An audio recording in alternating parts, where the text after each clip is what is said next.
Last month, I left everything behind and spent 30 hours in a small cabin in the wilderness with no technology, no connection to the rest of the world. My reasoning was that my mind had gotten so busy that it was hard for me to make decisions and really even just get into a thought process on anything. I knew that I needed to get away. And one of the discoveries that I had while I was spending time alone, not doing anything, was that it's often and very easy for us to desire to mimic things and people that we experience, and it's easy to do that. We are a hyper consumption society these days. We have information and things coming at us from all different directions, which was why it was super important for me to hit the brakes on that and just get away from it. I wish it was longer than 30 hours, but that's really all that I could budget for December, busy time of year. One of the most important discoveries that came from that was my understanding that I need to spend more time in personal discovery. Now, this wasn't my first realization there. I've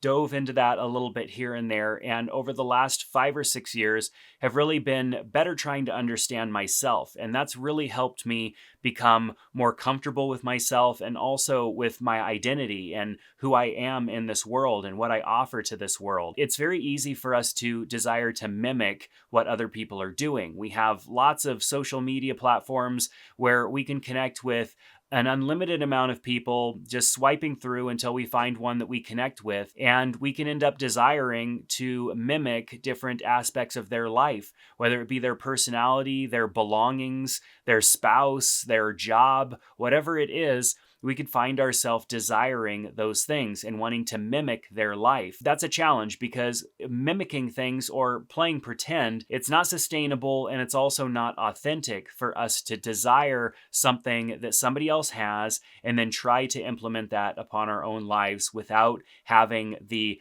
culmination of everything that is required to get to that point. Some people would call it cheating the system or fake it till you make it, or something like that, to be something that they're not yet. And there's nothing wrong with striving for something and trying to achieve something. But when your goal or your desire is to mimic something that you saw or something that you read somewhere else without actually doing the personal discovery to see if that's even going to fit into your life and fit into who you are, it's not going to be sustainable. It's not going to be authentic. And those things are important. If I found anything out in my life, it's that I need to make sure that I do whatever work is possible to make sure that whatever I do is sustainable. Everything is sustainable for a few minutes or maybe a few days or even a few years, but things fall apart if it's not real, if it's not authentic. And so that's a challenge. And that's something that I have to think about when I have a new idea or I see something, especially in business, when I see something and I think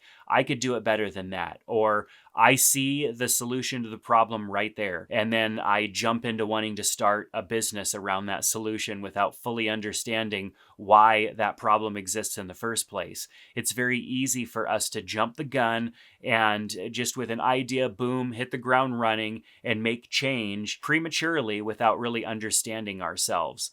And while I can relate that all day long to business, personally, it's really important because with all of the social media channels, we see personalities and different people all across the board, and those algorithms are designed to deliver what we are probably going to enjoy. The algorithms are pretty smart, and we end up seeing and enjoying content, and then we want to replicate that in our own lives. And it's very easy to look at unique things in the lives of another person and decide that we want that in our life. The Bible calls it coveting, and it's also something that's not sustainable and it's not authentic. So if I can encourage you to do something in this video, it's to look into yourself. It's to do the personal discovery that's required to find out who you are and to understand what makes you unique. You are the only person that can be you. I know it sounds cheesy, but I've heard that said many times, and I completely understand it now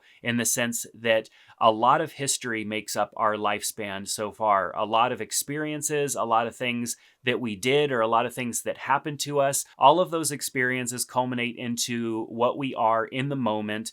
And the only thing that we can do is better understand those things so that we can better understand ourselves moving forward, and we could be more authentic, and we can find unique ways to continue to be ourselves yourself and find what those unique things are that we can then project, which is what other people are doing. And it's what we're finding so unique and interesting about other people, is their uniqueness shining through in some short form video or some article or some social media post. It's that uniqueness that shines through. And we all have that in our own way. We just have to better understand it by looking in and doing that personal discovery. So rather than subjecting yourself to a ton of information and trying to figure out how to make a personality out of that, look through your life, maybe get a journal or a little book like this and start writing some thoughts down and think about some of those experiences and things that you had, whether they be good or bad, processing all of that stuff and letting it go if you need to, or